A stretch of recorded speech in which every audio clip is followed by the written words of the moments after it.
Majoor Tsepo Madia, kaptein François Higu en kaptein Marcelino Wemby.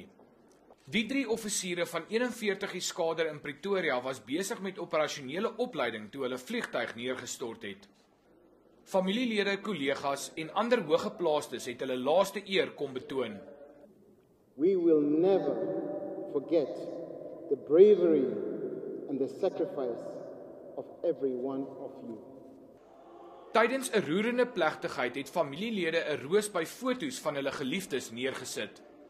'n Landsvlag is oor elk van die man se kuste gedrapeer en hulle oorskot is aan hulle families oorhandig. Hy was maar 'n unieke mens gewees. Hy het in ons almal se harte ingeklim. En ons gaan hom baie mis. Baie dankie namens my familie. Soos ek weer sê, hy was nie net 'n skoonbroer nie. Hy was my beste vriend. We're happy that he died a happy person in the sense that he was doing what he loved most. Die oorsaak van die ongeluk word steeds ondersoek. I appeal and urge all present today to ignore speculations around this matter and await the final report of the Board of Inquiry. Die 3 gaan die naweek tydens afsonderlike dienste begrawe word. Gerard Pretorius, E-nuus, Pretoria.